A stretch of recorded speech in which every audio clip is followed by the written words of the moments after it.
Hello everyone. Merci d'être des nôtres. Thanks for being here. Canada and the world are in mourning. We join with the families of the victims to mourn the loss of the many victims of Ukrainian International Airlines Flight 752. It's a national tragedy. Late last night, Iran confirmed that it unintentionally shot down Flight 752. This is an extremely serious matter. Canada and the world still have many questions that must be answered. Earlier this morning, I spoke with President Rouhani of Iran. I told him that Iran's admission that its own armed forces unintentionally shot down Flight 752 is an important step towards providing answers for families, but I noted that many more steps must be taken. A full and complete investigation must be conducted. We need full clarity on how such a horrific tragedy could have occurred. Families are seeking justice and accountability, and they deserve closure. I reiterated to President Rouhani that it is absolutely necessary that Canada participate in this investigation. We expect the full cooperation of Iranian authorities. Currently, 3 visas have been approved for members of the Standing Rapid Deployment Team. We expect that the lead members of this team will arrive in Tehran around 4 p.m. today and establish a presence on the ground to support Canadian families. Additional team members will follow. We're working with our partners who are facilitating the process by which visas are granted, and currently the Iranians are cooperating in granting visas. During my call with President Rouhani, I also condemned the Iranian strikes in Iraq, which jeopardized the lives of our members who have been fighting Daesh and other coalition members. I called for de-escalation of the tensions in order to ensure peace and stability in the region. It is at times of tension like these that tragedies like this crash can happen, causing great loss of innocent life. President Rouhani's response to me was a commitment to collaborate, to give closure to the victims, de-escalate tensions in the region, and continue this dialogue. Our focus remains accountability, transparency, and justice for the families and loved ones of the victims. As Minister Champagne said yesterday, our government is taking additional steps to provide more support to those grieving. I've asked the Clerk of the Privy Council to set up an emergency task force, which convened earlier today. Additionally, consular and immigration officials have been dispatched across the country so that they can be in direct contact with the families of Canadians affected by this tragedy. Minister Mendicino has set up an emergency line to ensure that officials from Immigration Canada are available to help with any visa issues. Minister Champagne and myself will continue to remain in contact with other governments so that families get the support they need. I've spoken to all opposition leaders and to many premiers in the affected provinces.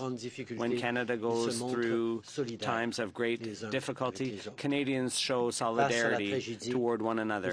In the face of this tragedy, we were there for our neighbors, for our communities, and our fellow citizens. I know that this outburst of compassion will continue in the wake of this tragedy. But this government will not stop calling for answers to the questions that remain unanswered. We will be there, I will be there to ensure that full light is shed on these upsetting incidents. As are my ministers. Last night, I spoke to Prime Minister Abe of Japan, who is on his way to the Middle East.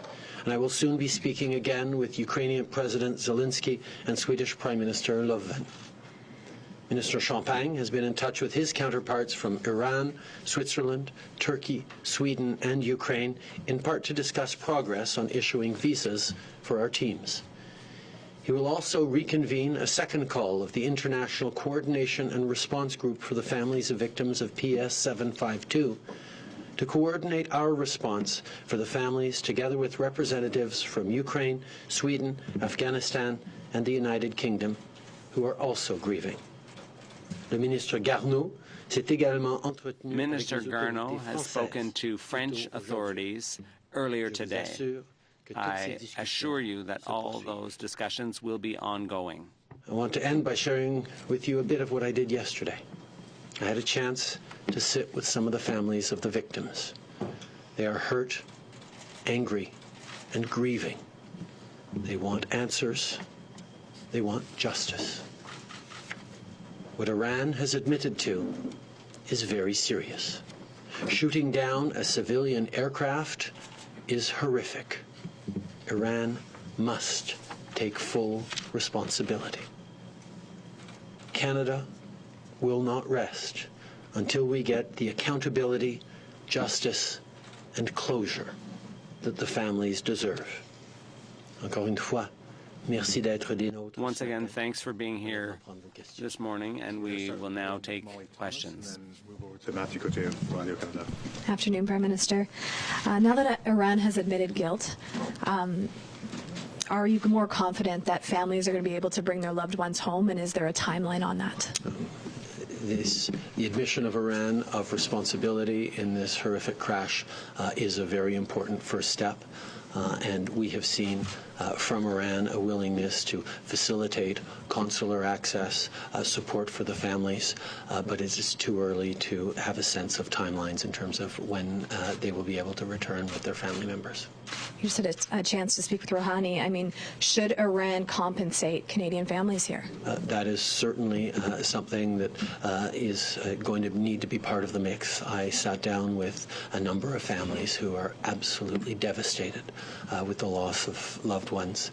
They are facing financial challenges on top of the extraordinary grief that they are feeling right now. And we need to make sure that those families get the justice that they deserve.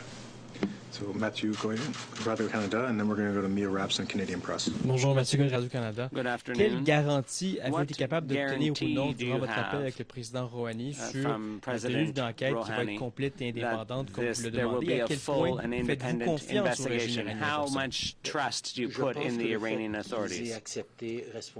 Answer. I think the fact that they've accepted responsibility for the missile strike, which brought the plane down, I think that establishes already that they're open to having an investigation to find out exactly what happened. We need to make sure, obviously, that it's a credible investigation with independent international investigators involved. But once Iran took responsibility for what happened, there has been every indication that they are open to a full and open investigation. Obviously, there have been calls for a credible international investigation from the very beginning. The fact that Iran has now taken responsibility for the downing of that aircraft means that it is likely that they will be full participants and fully allow a credible, independent international investigation with all partners involved. We still have work to do to ensure that happens, but the question of responsibility, I think, takes us a step forward towards truly having a very credible and thorough investigation. J'ai une question. L'Iran fait un lien direct entre cette tragédie-là Iran et draws a direct connection between this tragedy du conflit avec les and États-Unis. the conflict with the Est-ce que vous U.S. pensez ne pas faire de lien, vous, entre Do ces deux you événements? make any such connection? Answer. I think that in times of conflict and tension, that's precisely when innocent lives are lost. Obviously, in this context, in the Middle East these days, that contributed to this tragedy. But Iran did the right thing and took responsibility for the downing of this plane and for this tragedy. And Boris Poole of Radio-Canada. Mr. Prime Minister, you said that the tensions in the region sort of contributed to this, and you expect Iran to take full responsibility. But Iran is still pointing some fingers at the United States, as are many others, for raising tensions in the first place. Do you share those views, and do you plan to speak with the U.S. President and discuss it? I've had a number of conversations with the U.S. President recently and will continue to. The reality is there have been significant tensions in that region for a long time, and what we are calling for now is a de-escalation to ensure that there are no more tragic accidents or loss of civilian life, as well as moving forward to the peace and stability that is deserved by everyone in the region. Our focus right now is primarily on ensuring accountability, answers, and closure for the victims, and that is what we are engaged with. The Ukrainian airlines executives are questioning why Iran didn't warn them about this, that there were potential missiles in the area, that they didn't close the airspace. Are you confident that this was actually an accident? This is one of the issues that we certainly need better answers to, and that's why this first step of admission of responsibility is an important one by Iran, but there are many other questions like that one that we'll need clear answers to in the coming days and weeks. Okay, so Boris Prou, Radio-Canada, and then it's going to be Ashley Burke, CBC. Boris Prou, Radio-Canada. J'aimerais savoir, plusieurs familles se sont dit fâchées, outrées. A lot of families have said that they're angry, upset. What's your reaction, Prime Minister? Are you also upset? Answer: yes, I'm furious that there are Canadian families that have lost their parents, their children, their spouses. It's a huge tragedy for the entire country, not just for the Iranian community. The Iranian-Canadian community is a community that has contributed greatly to Canada's prosperity. They work very hard. They're very involved. They've believed in this country and the future that they've built here. For many of those families, that has all been struck down out of the blue by a regime that they had fled in the past, that they believed they had gotten away from. This is an accident or an incident that is truly horrible, and I am angry, I'm disappointed, but I am firmly committed to getting answers and compensation and help and justice for the victims. I am, of course, outraged and furious that families across this country are grieving the loss of their loved ones, that the Iranian-Canadian community is suffering so greatly, that all Canadians are shocked and appalled at the senseless loss of life. The Iranian-Canadian community is one that has contributed tremendously to this country. Hardworking, proud Canadians, contributing every day to building a better future for themselves and their kids, and too many families are destroyed. Many of these families have fled Iran, fled the regime, tried to build a better life for them elsewhere, and to have the regime that they have left behind accept responsibility for this is a bitter pill indeed. Ashley Burke, CBC. What specific demands did you make to President Rouhani on that phone call, and what specific assurances did you get? I asked that we be fully included in the investigation into the cause of the crash, that all the answers be worked on together, and that we be able to have our investigators involved in everything from the black box to support on DNA identification and the various processes. I asked to ensure that consular access for Canadian officials to support grieving family members is extremely important to us, and I asked him to commit to working with us and international partners to continue to de-escalate tensions in the region. J'ai demandé au président I asked President Rouhani to make sure that international and Canadian experts be able to fully participate in the investigation into the causes and the various aspects of this tragedy. I asked that we have access to consular services in order to be able to be there in Iran to help Canadian families who are suffering. And I also asked for him to work with Canada and the international community to de-escalate tensions in the region. Despite Iran's admission, do you believe a crime was committed, and what would justice look like to you in this case? I think these are exactly the kinds of things that we need better answers to understand exactly what happened, and the conversations around justice and compensation and accountability are questions that families have, that other countries have. We have convened a group of countries that have citizens who were killed in this terrible crash. And we will be looking to answer exactly those questions and moving forward on getting justice and accountability. We recognize that we need to work together to answer these questions, to get answers, to get justice and compensation for the victims. Those are the questions that will have to be answered in the weeks and months to come. Toronto Star, and then we're going to Mike Locatour, Global News. Good afternoon, Prime Minister. Just wondering, what consequences do you think Iran should face for this, and what options does Canada have?